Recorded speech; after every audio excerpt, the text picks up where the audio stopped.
Hi Jasmin, schön dich zu sehen. Hallo Marlene, schön dich zu sehen. Ihr kommt gerade vom Proben. Wie ist die Stimmung? Toll, also wirklich, es war unsere erste Bandprobe jetzt und es war einfach schön. Also endlich mal wieder live, ne? Nach dieser ganzen Corona-Pause, die wir hatten. Wir haben uns ja teilweise noch gar nicht persönlich kennengelernt und haben ja getrennt im Aufnahmestudio so aufgenommen. Und es war echt einfach mal schön, so richtig zu musizieren und alle zusammen auch mal sich auszutauschen. Also hat richtig viel Spaß gemacht. War schon irgendwie anders nach der langen Zeit, oder? Was war anders?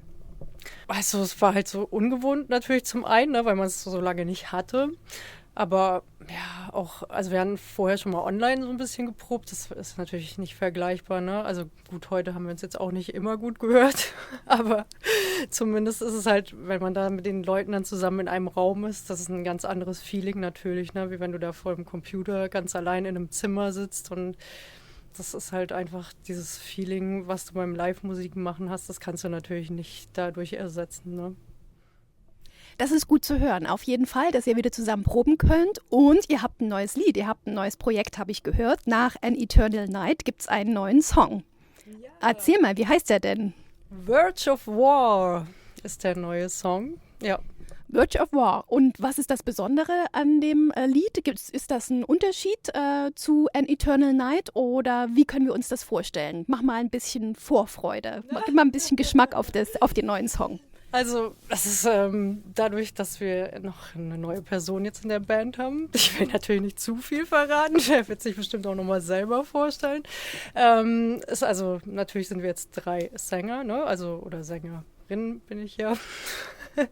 Und also, es ist ein größerer Kontrast wie in einem anderen Song, weil wir eben jetzt Shoutparts auch mit drin haben und auch ein bisschen metaliger, würde ich mal so sagen. Ne? Also nicht, dass ich mich besonders gut auskenne in der Musikrichtung, aber auf jeden Fall geht er schon etwas mehr voran.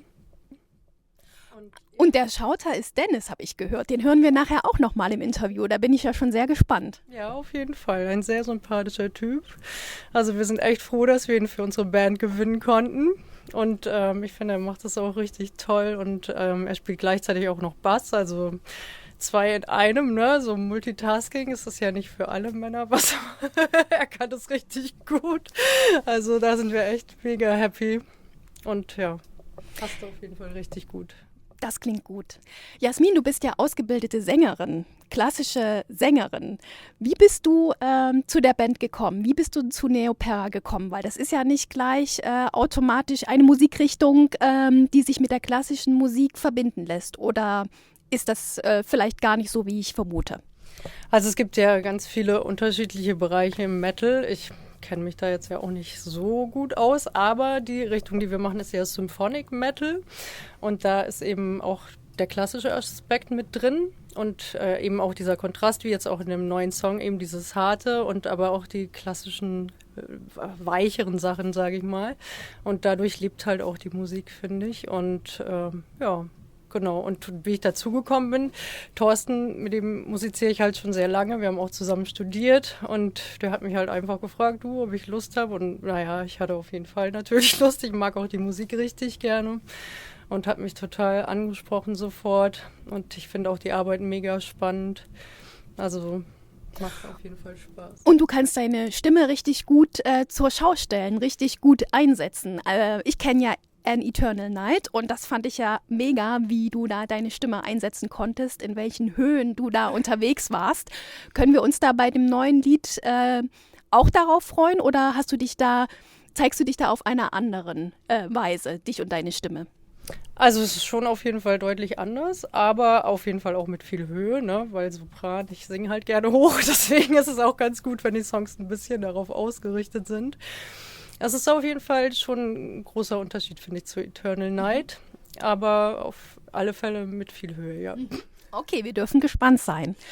Singst du dich eigentlich ein zur Probe oder vor Auftritten, so ganz klassisch? Wärmst du deine Stimme auf oder wie gehst du da vor? Wie macht das eine professionell ausgebildete klassische Sängerin? Also normalerweise sollte man das auf jeden Fall tun. Ich bin da nicht ganz so typisch, würde ich sagen. Und wenn meine Gesangslehrerin das jetzt hört, dann sollte sie lieber weghören. Also ich singe mich nicht immer ein, tatsächlich. Auch heute vor der Probe nicht. Und ich merke es aber bei mir körperlich, ob es wichtig ist für mich. Also manchmal ist es halt so, dass ich das schon merke irgendwie, dass ich auf dem Körper bin und dass ich weiß, dass die Stimme halt da ist und dann brauche ich das nicht unbedingt. Es kommt natürlich auch auf die Literatur an, ne? Wenn ich jetzt richtig, richtig hoch singe, dann ist es schon sinnvoll, dass man sich vorher warm... Also eigentlich ist es auch immer sinnvoll. Thorsten wird das bestimmt auch gleich nochmal sagen.